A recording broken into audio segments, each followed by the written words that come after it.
destination unknown.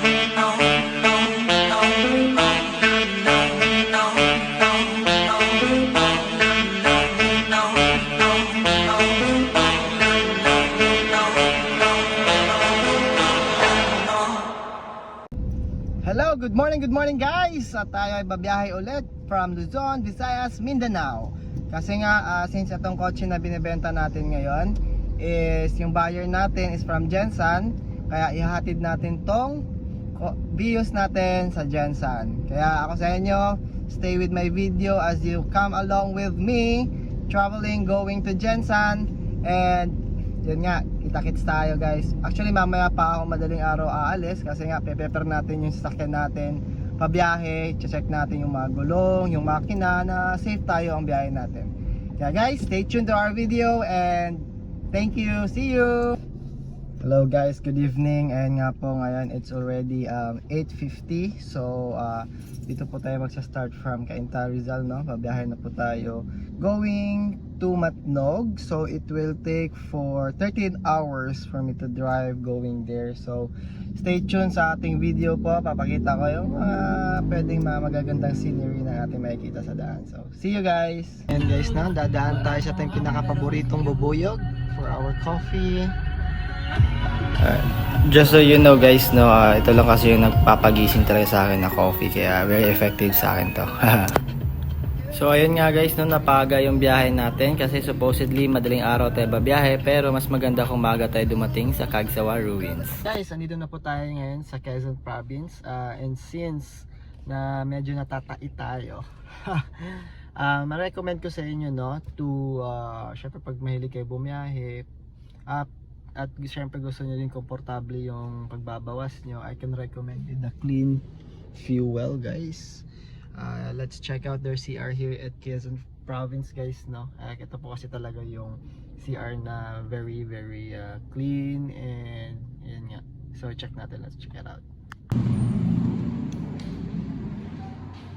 Kailangan mo na ng membership. So yan, linis pa. Tsaka parang may aircon pa, mas malamig pa sa kwarto nyo yung CR na to. Yan guys, na tapos na po tayo nag-iwan ng bakas ng ating sama ng loob dito sa Quezon Province na Clean Fuel. So we're heading back to our road, hitting the road again. So pray for us for the safe travel guys. Bye bye. Alright, we're almost here at Bicol, Atimanan. What's up guys, naabot tayo ng antok dito sa Atimon, no? So matutulog muna tayo kahit 30 minutes, then after 30 minutes biyahe ulit tayo. Okay. Oh, good morning guys, it's 3:18 in the morning. So we just arrived dito sa sa Bicolandia. Kakarating lang natin dito, no? See, alright, so we have 7 hours to go to Matnog, pero dadaan muna tayo sa Bicol sa Cagsawa Ruins. So ayan nga, so mag-stop over muna tayo dito kasi magkakape tayo later. Ito, may kape naman tayo dito eh. Yeah, Jollibee is still alive. Alright guys, good morning guys, no? So ayun nga, nakapunta tayo. Punta tayo dito. Shoot. Okay, wala namang tama. So ayun lang, nahulog sa butas. Right, so I have to take my spare tire.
Yan, tingnan mo tuloy.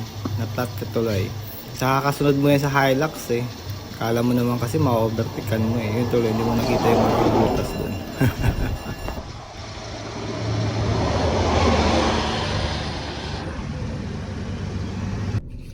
So what's up guys? Good morning. So we have fixed our flat tire. So advice ko sa inyo, if you're traveling lalo na sa long drive, you should know how to change your tires and you have your spare tire para safe ka sa biyahe mo, just like what happened today. Kaya sa next time sa mga bumabiyahe, ingat po kayo. Tingnan nyo, ang ganda tingnan ng fogs sa palayan. Nice. So we're almost there. Ganda tingnan ng fogs. Look, look. Ganda ng sunset guys.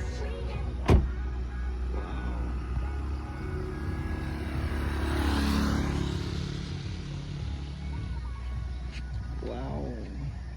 Thank you Lord for your beautiful creation in this world.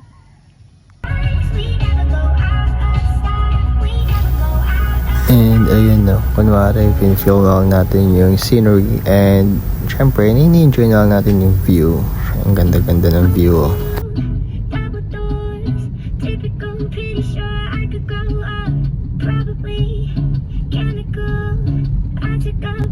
Hello guys, good morning, and we are going to arrive sa Cagsawado no within 1 hour and 39 minutes.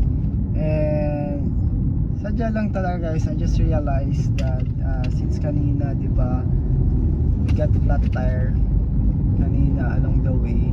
Sobrang dilim, but still God get me through it, no? And now we witness how God's creation, so wonderful and beautiful. We witness the sunrise, no? It reminds me of God's promise na there's always a rainbow after the rain. So God, sabi nga ni Lord, we should not be worried because there will always be rainbow after the rain.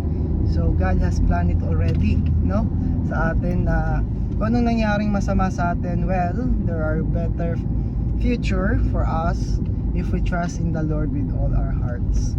Yeah guys, yun lang na-realize ko lang, and it's just it makes me almost cry, no? Kasi along the way parang it represents my life na parang from disappointments to opportunities, no?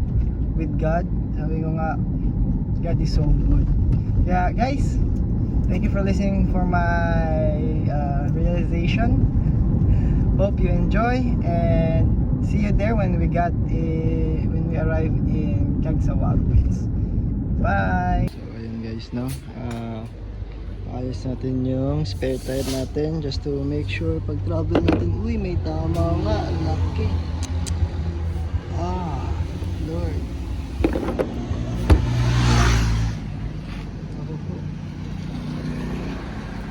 So tatravel tayo lang ngayon, no? Walang spare tire, so we have to be more careful when driving. So ayun guys, no, tatravel tayo without a spare tire kasi nga napunit pala talaga yung spare tire natin. So we have to be careful this time and maghanap tayo ng spare tire na pwede natin palitan. So see you guys. So we're almost there, no? It takes 30 minutes na lang na para dumating tayo sa Cagsawado Ruins. Ayun na, sisilayan na natin si Mount Mayon. Napaganda.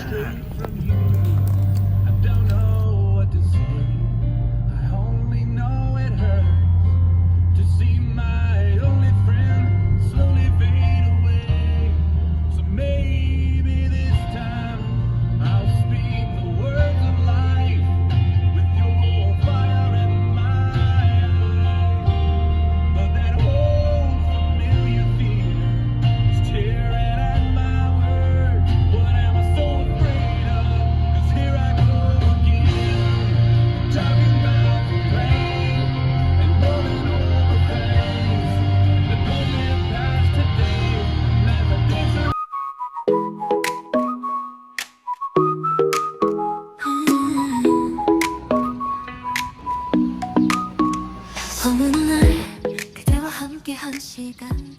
Guys, no, andito na naman tayo ulit sa Cagsawa Ruins kung saan natin matatanghayan ang kagandahan ni Mount Mayon.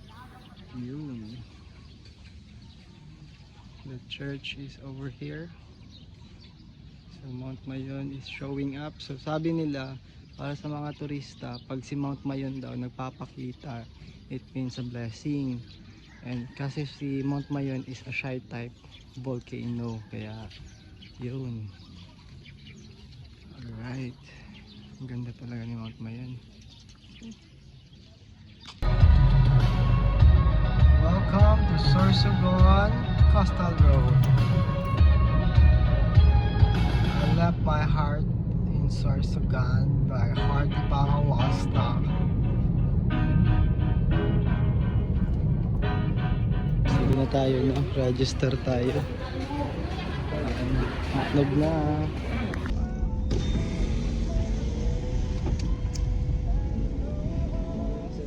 Good afternoon.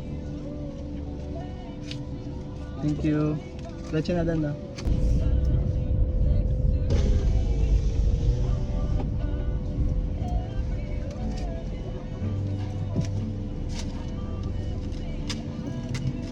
Thank you. Guys, so gagawin na lang natin is to wait for our ride. So dito tayo sa tayo na magpa-park na hindi mainit. Ay, di na pala talaga dapat. Kapila na. So hindi pila na tayo dito, guys. Suwatang maligo pero parang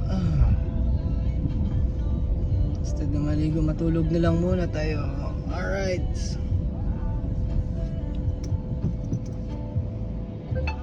Alright, so we're here. So hello guys, andito na po tayo sa Matnog, no? So we are waiting na lang sa ating Roro para makapagbiyahe going to Allen. And yung may mukha ako parang napaka-haggard na. So I need to take a bath na. Hanap na lang ako mamaya. So ayan guys, no? Bakit na po tayo sa barge? So there you go.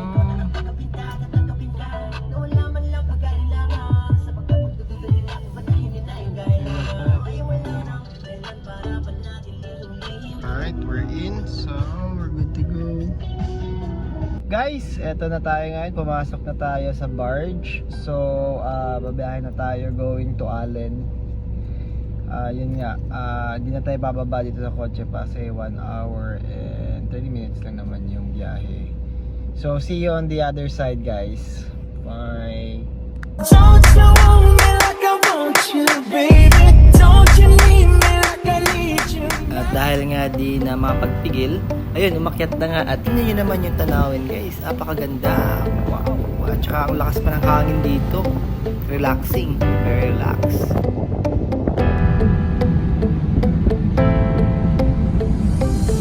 Buti pa sila. After long drive, may baby time. What's up, guys? Bababa na po tayo. Kakarating lang po natin sa port ng Allen, no? So dito na po tayo sa Visayas. Dadaan tayo ng Tacloban, Leyte. Okay. See you there. Labas na tayo dito sa barko. Hello guys, good morning. So nakatulog tayo kanina, no, sa pagbaba natin sa ports dito sa Allen. So ngayon it's already 3:41. Babiyahin na ulit tayo, at least makababa tulog ko. And tuloy-tuloy na to. And see you there. Dadaan tayo ng San Juanico Bridge at Agas-Agas Bridge, yung pinakamataas na bridge. So see you guys. Alright guys, hanggang dito na lang muna and see you to our next vlog on our Visayas travel. Bye!